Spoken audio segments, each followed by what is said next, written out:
नारी न्याय सम्मान समारोह అంటే న్యాయ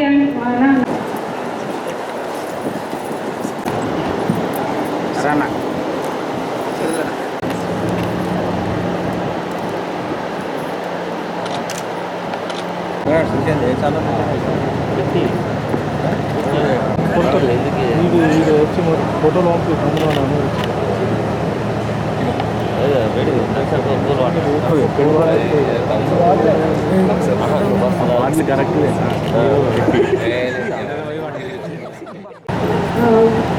రాహుల్ గాంధీ గారు కూడా న్యాయ యాత్ర చేయడం జరుగుతుంది. అంటే నిజంగా మా జోడో యాత్ర అయిపోయిన తర్వాత న్యాయ యాత్ర స్టార్ట్ చేయడం జరిగింది.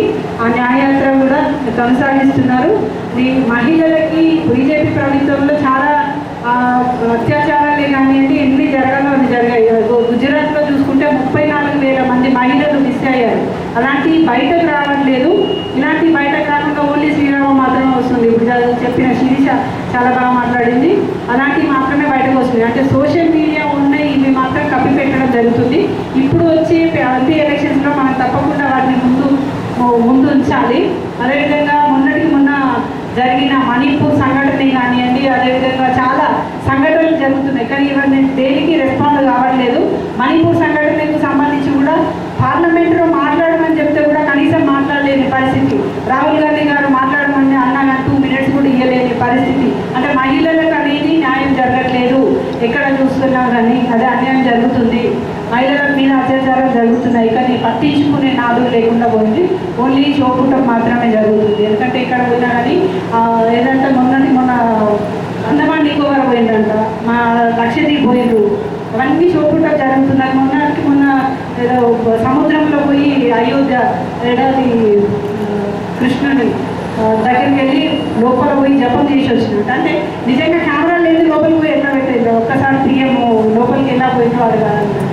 అంటే మొత్తం సినిమా షూటింగ్లా వాళ్ళ షూటింగ్ తప్ప ఇక్కడ కేటీఆర్ ఏదో ఆటోలో ఎక్కితే కెమెరా పెట్టుకొని ఎక్కినట్టు అక్కడ పిఎం గారు కూడా ఎక్కడికి వెళ్తే అక్కడ కెమెరా పెట్టుకొని మరీ వెళ్తున్నారు తప్ప అదంతా నటన తప్ప నిజంగా రియాలిటీ అనేది లేదు. ఇప్పుడు అదే రాహుల్ గాంధీ కానీ ఎక్కడ వెళ్ళినా కానీ రియల్గా జరుగుతున్నాయి. మొన్నటికి ఒక చూస్తున్నాం, ఏదో కార్యక్రమానికి పోయినప్పుడు పిల్లల్ని టచ్ చేయడానికి కూడా వెనక ముందు ఆడిన మోడీ గారు కనీసం ప్రజలకు ఏం న్యాయం చేయగలుగుతారు? టచ్ చేయడానికి కూడా అంటే టచ్ చేయడానికి కూడా వెనక ముందు ఆడిండు. అలాంటి పిఎం మనకు ఉన్నారు అంటే నిజంగా సిగ్గుచేటు. ఇప్పుడున్న ముందున్న వాళ్ళకి ఒకే ఒకటి రామాలయం మాత్రమే ఉంది. మనకనేది కాంగ్రెస్ పార్టీకి సంబంధించి చాలా ఉన్నాయి.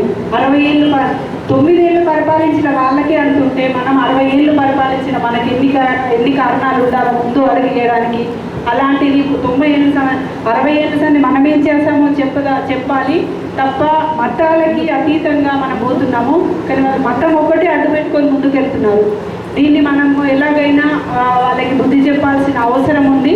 ఎందుకంటే మత కలహాలు అనేది ఈ మతం ద్వారానే మా బీజేపీ ద్వారానే స్టార్ట్ అయ్యాయి. మత కలహాలు జరగద్దు అంటే మనమందరము సంతోషంగా ఉండాలి అంటే బీజేపీ పార్టీ ఉండకూడదు. ప్రపంచంలోనే అత్యంత శక్తివంతమైనది మహిళ. మరి అలాంటి మహిళ ఎక్కడైతే గౌరవింపబడుతుందో అక్కడ దేవతలు పూజింపబడతారనేది పురాణంలో రాసి ఉంది. అలాంటి ఒక గొప్ప మహిళ ఎక్కడున్నా ఎలా ఉన్నా రాణించగలుగుతుంది, అన్ని రంగాల్లో రాణించగలుగుతుంది అనేది ఈ రోజుల్లో ఒక నిదర్శనం. రాజకీయాల్లోనే 33% రిజర్వేషన్ ఉన్న మహిళ ఈరోజు ఎక్కడ చూసినా మహిళలే కనబడుతున్నారు. అన్ని డిపార్ట్మెంట్స్లో, అన్ని రంగాలలో. ఎక్కడైతే ఇప్పుడు ప్రతి డిపార్ట్మెంట్లో ఎలాగైతే ఉన్నారో ఒక మహిళ పొద్దున్న లేచిన కాడి నుంచి అన్ని ఇంట్లో పనులు చక్కబెట్టుకొని మళ్ళీ వాళ్ళ వృత్తిపరంగా బయటకు వెళ్తూ కూడా అన్నీ కరెక్ట్గా చేసుకుంటున్నారు. ఎందుకనంటే తను ఒక స్త్రీ, ఒక ఓపిక, ఒక పరాశక్తి, ఒక లక్ష్మీ రూపం, తనకు అన్ని విధాలుగా తను ఉంది కాబట్టి తను ఏదైనా చేయగలుగుతుంది. మహిళలు ఏదైనా కానీ ముందుకెళ్తూ ఉండాలి. నా వల్ల ఇది కాదేమోనని అస్సలు ఆలోచించద్దు. ఒక మగాడి విజయం వెనకాల ఆడది ఉంది అన్నప్పుడు తను బయటకు వస్తే ఇంకెన్ని విజయాలు సాధిస్తుంది. ఇది ప్రతి ఒక్కరు అర్థం చేసుకోవాలి. దేనికైనా ముందుకెళ్ళాలి, ఏదైనా సాధించాలి. ధైర్యంతో ముందుకెళ్ళండి, సాధించండి, ఖచ్చితంగా అవుతుంది. ఇంకా చెప్పడానికి ఏముంది, ఒక్క రోజు ఇది ఒక్క పూటతో అయిపోయేది కాదు. 365 రోజులు మాట్లాడుకున్నా తక్కువే. అయిపోయేది కాదు. 365 రోజులు మహిళా దినోత్సవమే. అండ్ యాక్చువల్లీ 8వ డేట్ నాడే మహిళా దినోత్సవం, కాకపోతే శివరాత్రి సందర్భంగా ఇది ఈరోజు పెట్టుకోవడం జరుగుతుంది. మార్నింగ్ లేసామంటే నైట్ వరకు ఏ జాబ్లో చేస్తున్నామో ఆ జాబ్కి మనం అంకితమవుతూ పనిచేస్తాం. అందుకే లేడీ పవర్ పెరుగుతూ ఉంది. జెంట్స్ ఉంటే ఆ టైంలో ఉంటారా లేదా అని తెలియకుండా ఆ సీట్లు ఖాళీగా అనిపిస్తే ఫోటోలలో పేపర్లలో వేసేస్తున్నారు, ఫోటోలు తీసి సీట్ ఖాళీగా ఉంది అని చెప్పేసి. చూసారా ఎప్పుడన్నా? చాలామంది జెంట్స్ ఉన్న ప్లేసెస్లో సీట్లు ఖాళీగా ఉన్నాయని చెప్పేసి ఫొటోస్ తీసేసి మరీ పేపర్స్లో వేస్తున్నారు. అంటే అధికారులు లేడీ ఉంటే మాత్రం సీటు కత్తుకుపోయి పనిచేస్తారు, జెంట్స్ ఉంటే బయట తిరుగుతారనే ఒక కాన్సెప్ట్ ఉంది. అది మనం నిరూపించాలి. మేము ఉంటే కంపల్సరీ అక్కడ పవర్ ఉంటుంది అన్న విషయాన్ని మనం కన్ఫర్మ్ చేయాలి. అంతేనా? ఇక్కడ కూడా మేము ఉంటే పని చేస్తామని చెప్పేసి మనం అనుకోవాలి, చేయాలి కూడా. చేస్తాం కదా, చేస్తాం కాబట్టి మనకు ఒక రోజు గుర్తించారు. మనకు ఆ రోజు మీరు పవర్, మీ ఎంపవర్ చూపించండి అని చెప్పేసి మనకు చెప్పారు. అది మనం చేస్తున్నాం కూడా. Not only for one this day, మనం ప్రతిరోజు మన పవర్ని చూపిస్తాము. ప్లస్ మనం చూపించాలంటే మన ఇంట్లో వాళ్ళు కూడా మనకు సహకరిస్తారు. కాబట్టి ఈ విధంగా దీని తరఫున మనం మన ఇంట్లో వాళ్ళకి, మనతో ఉన్న వాళ్ళందరికీ థ్యాంక్స్ చెప్పుకుందామా? మన ఇంట్లో మన హస్బెండ్స్ కోఆపరేట్ చేస్తేనే కదా మనం బయటకు వచ్చి పనిచేసేది. చేస్తారా చేయరా? వాళ్ళు మాట్లాడట్లేదంటే చేయట్లేదు. ఎవ్రీ ఉమెన్ వెనకాల ఒక మెన్, ఎవ్రీ మెన్ వెనకాల ఒక ఉమెన్ కంపల్సరీ ఉంటారండి. ఇది మనం అంటే ఇందాక మేడం అన్నారు, for men there is one women అన్నారు. For women also there will be one men. Because మనం ఇక్కడ వచ్చేసి పని చేయాలంటే మన హస్బెండ్స్ కూడా కోఆపరేట్ చేస్తారు. మనకి చేస్తున్నాం కాబట్టి వీఆర్ లీడింగ్ దిస్ పోస్ట్. చాలా సమర్థవంతంగా మనం చేయగలుగుతున్నాం. అది నా కాన్సెప్ట్. ఎందుకంటే వాళ్ళని తప్పు చేయడానికి లేదు, ఓన్లీ లేడీస్ చేసుకుంటున్నారు అనే కాన్సెప్ట్లో వాళ్ళు కాకుండా they are also behind of us అనే విషయాన్ని గుర్తిస్తూ, ప్లస్ ఇక్కడికి వచ్చేసిన వాళ్ళందరికీ మరొకసారి మహిళగా అభినందనలు తెలుపుతూ సంతోషిస్తున్నాను. Thank you very much.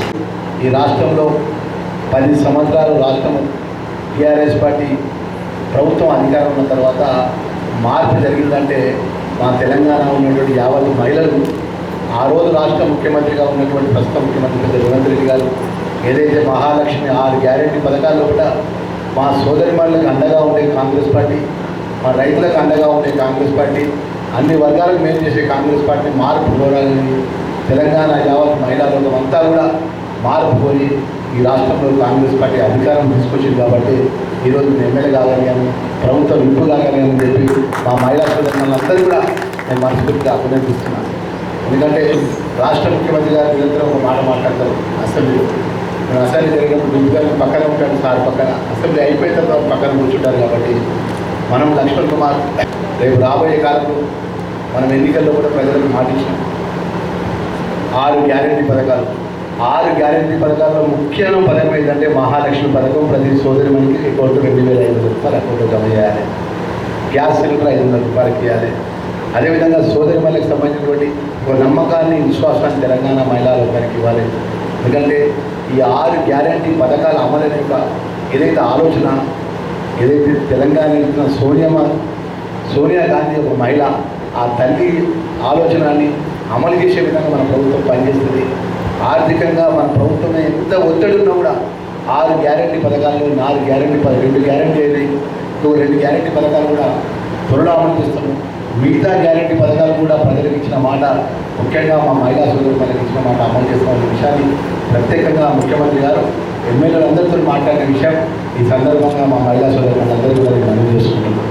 ఈరోజు మా మహిళలు ఏ యొక్క కార్యక్రమాన్ని ఈరోజు మేము మీ అందరికీ చెప్తున్నామా, ఈ దేశంలో అత్యంత ఏదైతే చట్టసభ, రాజ్యాంగం, లోక్సభ, ఆ లోక్సభలో తెలంగాణ బిల్లు పెట్టినప్పుడు ఆ బిల్లు ఆమోదం తెలిపింది ఎవరంటే, ఆ బిల్లు ఆమోదం తెలిపే విధంగా, ఆ బిల్లు ప్రవేశపెట్టే విధంగా స్పీకర్ చైర్లో కూర్చున్నది ఎవరంటే ఒక మహోన్నతమైన నాయకురాలు మీరా కుమారి గారు. అంటే ఒక మహిళ, ఆ మహిళ మీరా కుమారి గారి కుర్చీలో కూర్చొని తెలంగాణ బిల్లు పెట్టి, ఆంధ్రాకు ఉన్నటువంటి అక్కడ ఆ నాయకులు కూడా తెలంగాణ బిల్లును వ్యతిరేకించిన ఆ మీరా కుమారు, ఆ సోనియా గాంధీ తల్లి ఏదైతే ఇచ్చిన మాట, తెలంగాణ ప్రజలకు ఇచ్చిన మాట అమలు చేసే విధంగా లోక్సభలో పార్లమెంట్ సభ్యులందరినీ మెప్పించి ఒప్పించి బిల్ పాస్ చేసిందంటే ఒక మహిళా శక్తి ఎంత గొప్పదో, ఒక మీరా కుమారి ఎంత గొప్పదో అనే విషయాన్ని ఈ సందర్భంగా మా సోదరి మనందరికీ కూడా మనం చేసుకుంటున్నాం. సోదరి మనందరికీ మీ అన్నగా లక్ష్మణ్ కుమార్ 15 సంవత్సరాలు ఓడినా గెలిచిన పెద్దలు జీవన్ రెడ్డి గారు, పెద్దలు రేవంత్ రెడ్డి గారు, శ్రీధర్ బాబు గారి నాయకత్వంలో మీ అన్నగా మీకు అన్ని విధాలు కూడా అందుబాటులో ఉంటా. ఏ గ్రామం నుంచి కానీ ఏ మండలం నుంచి కానీ మన మహిళా సోదరు మళ్ళీ కానీ మన పార్టీకి సంబంధించిన ప్రజలకు సంబంధించిన సమస్యల విషయంలో మీరు ఎవరు ఏ విషయం చెప్పినా కూడా తప్పకుండా రావాలి బాధ్యతగా. నేను ఆ ఒక సమస్య విషయంలో తప్పకుండా నేను భాగస్వాములు అవుతానన్న విషయాన్ని తెలియజేసుకుంటూ ఈ కార్యక్రమంలో నన్ను భాగస్వామి చేసుకున్నటువంటి మా మహిళా కాంగ్రెస్ పార్టీ మా సోదరి మన చెల్లె విజయలక్ష్మి గారికి మరొకసారి మనస్ఫూర్తిగా ధన్యవాదాలు, శుభాకాంక్షలు తెలియజేసుకుంటూ ముగిస్తున్నాను.